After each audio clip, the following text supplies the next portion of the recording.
Hello everyone, and it is now 1600 here in our little town, and it is the late Tudor slash Elizabethan era. So some of our buildings has changed since the early Tudor times, and so we'll be seeing this as we go through our little town, and some new buildings have appeared as well. So the population now is about 4 million, and we've had some economic growth due to different trades and stuff like that, and the growth of London, the capital, has grown considerably as well.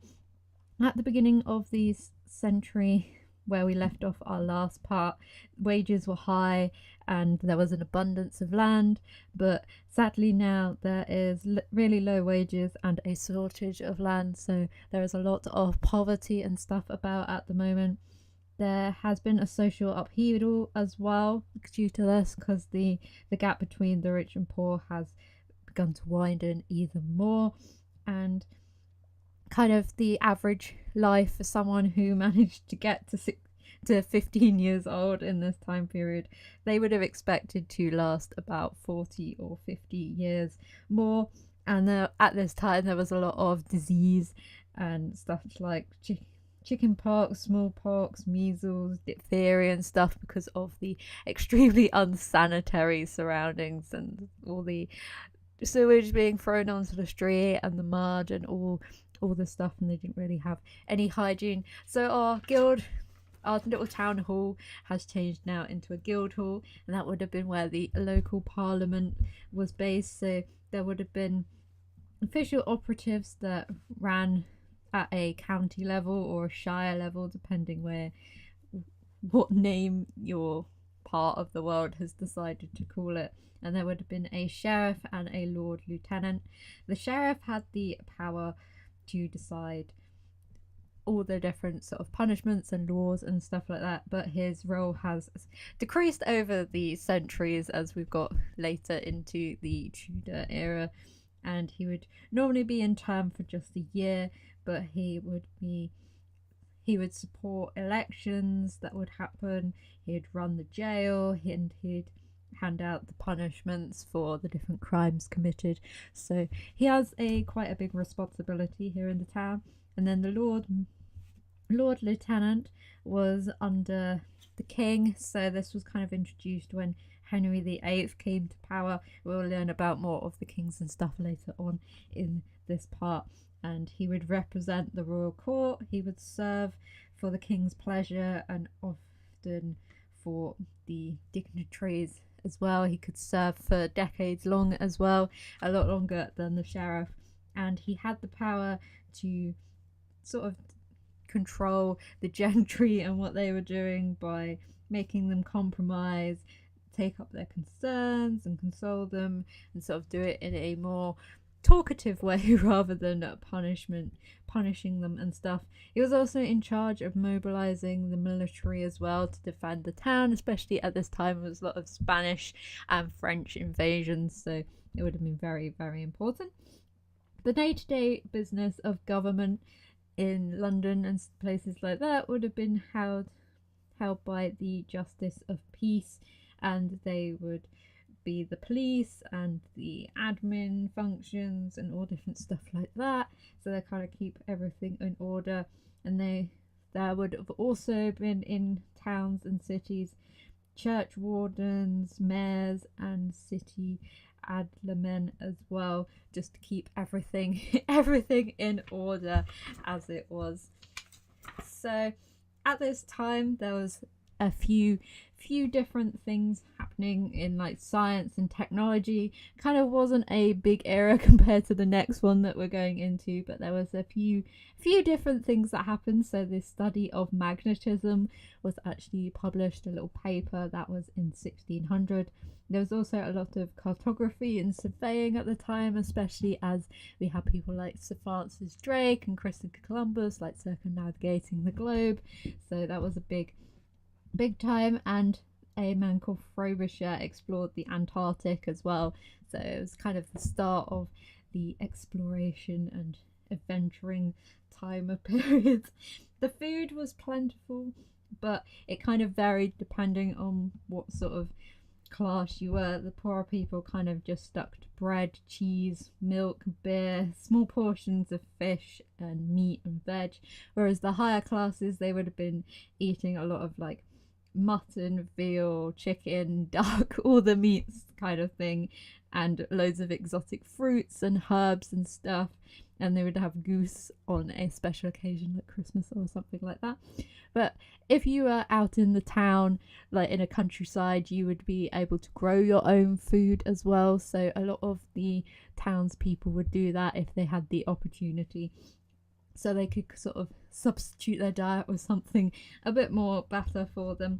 And at this time, women were kind of at a sort of noble women were more accepted, well not accepted, but they had more things to do in this time period, especially as we have two queens that rule the country. So at that point it would be a lot more noble women. They also still had their childbearing roles, which is also fun, but it was noted at the time that when Spanish and Italian noble ladies came over, they said that the English seemed to have a lot more freedom than they did back at home due to their cultures and stuff. So that was quite an interesting thing to find out.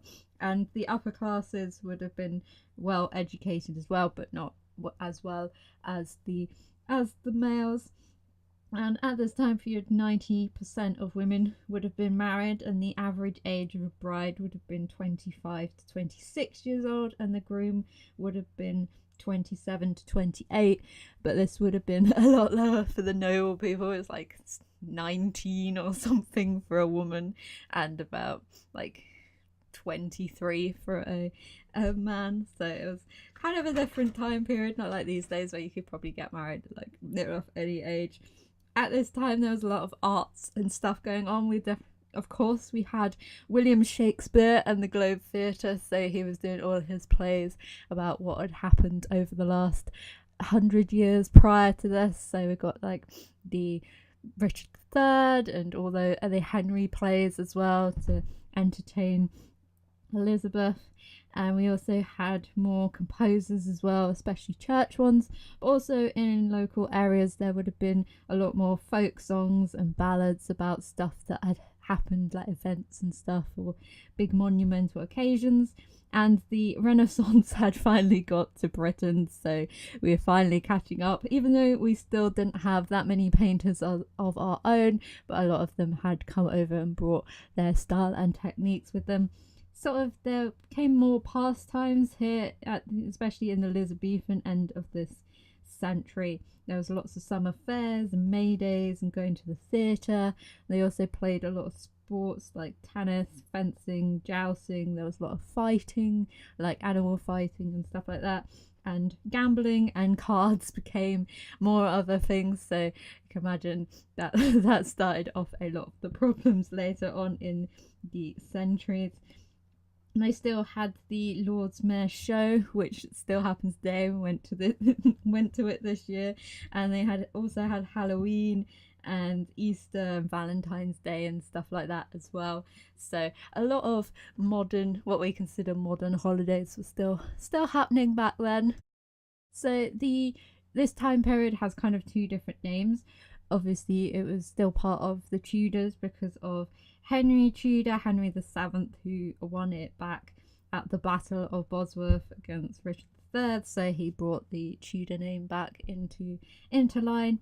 He wasn't that popular by the end of his reign though, because he raised a lot of taxes because he wanted to make the country a lot stronger, which didn't really help like the poorer people, and didn't really make him too many friends either. And then he had a son, Henry VIII, which is probably one of the more notable kings here in Britain, just because of the fact that he had 6 wives just so he could try and get a son. Obviously, he had one beheaded, one divorced, one married, and like how the saying goes. And he was the person who was influential in creating the Church of England as well. So he wanted to get his divorce, and the Pope wouldn't let him because obviously in the Catholic religion at that time you were married to someone for your entire life. So he thought, I want to get divorced. The king comes from the power of God anyway, so I'm just going to set up my own church. And so he did, and got divorced and everything. So he set all that up. Didn't make the church and that very happy, but it kind of all gets settled out in the end. He was also made the most powerful Royal Navy that we had at the time as well, and that consisted of 24 ships carrying 5,000 combat marines and 3,000 sailors, and they sailed down the Thames to show off their might as well. And then he also had the devolution of the monasteries as well, and that lasted from 1536 to 1540, and this led to the death of Thomas Cromwell, where he gets beheaded in one of the cathedrals to show the fact that Henry is more powerful than the church itself. So he started off by increasing taxes and the rents for the land that the churches were on, kind of to price them out of actually existence. Basically, that's what happened. So he took all their gold and their wealth away from them, and so he could raise money for his own funds, as there was a lot of wars and stuff happening, and obviously funding his newly formed navy as well. Then he finally had a son, and when he was about 45 he became very ill, so his son had to take over the throne, and that was Edward. And he was on the throne only at the age of 9 years old, so you can imagine he was a great king. But he did see the triumph of the Protestantism in England, but he didn't really last too long, so he didn't really have that much of an impact on the Tudor way of life. After him was Mary the I, and she was a Catholic, and she tried to bring the faith back into into England especially. She kind of has two different angles depending on who was writing about her at the time. Many Protestants called her Bloody Mary and portrayed her as a bloodthirsty tyrant, but this probably was a slight over exaggeration to what she was actually like. But over 5 years she did happen to burn several hundred Protestants at the stake, because obviously that is the thing to do if you want to show your point and sort of teach people a lesson, especially if you had to hide your religion so much beforehand. So kind of getting her own back, but not in a very pleasant way. And then at the end of the 2 centuries that the late Tudors span into, Queen Elizabeth, Mary's, I think, cousin or sister, they're all inbred. It doesn't really matter. There's Elizabeth I, obviously heralding the end of this era as the Elizabethan era.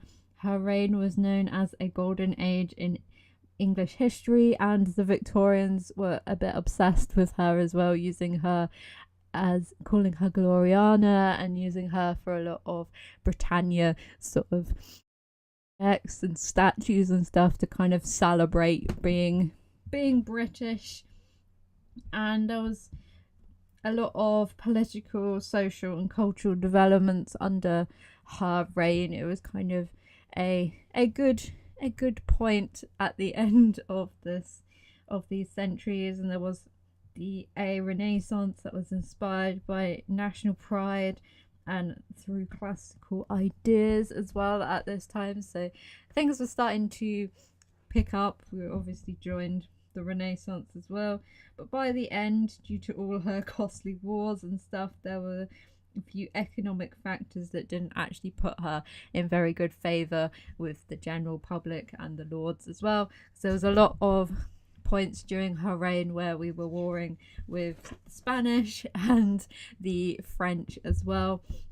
So at this point in the late Elizabethan era, we were started to colonize the New World, especially as Christopher Columbus had discovered the Americas. So they were kind of setting up, especially with our new Royal Navy, kind of exploring new places and declaring them illy for our own. They started off in the northern route to the spice lands of Asia, so there's kind of the bits on the spice trade where you could get all the different herbs and stuff, like the Indias as well. And in 1562, Elizabeth sent Hawkins and Sir Francis Drake to go raid the Spanish ports and to start colonizing the West Indies as well. And then by 1580, Drake had circumnavigated the globe and charted it as well. This was the first person to ever have done this at that time.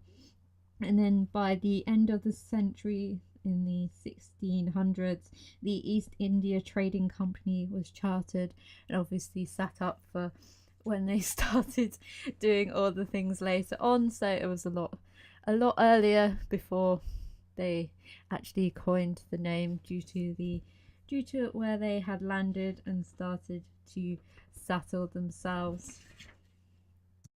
By the end of this area, the architecture had started to change as well, so we still had the predominant Tudor look for the main classes of people, but most of the noble people became more interested in trying to allure the queen to come and stay with them. So we got a lot of buildings that had some Italian and French Renaissance styles to them. So this kind of examples that we can still see nowadays is places like Hatfield Hall and Charterhouse in London and Longleat House as well. They were all built at this time and show definite features of all those things. So they were really large, square, tall houses, and they would have sort of features of old medieval battlement type of things, like castle-esque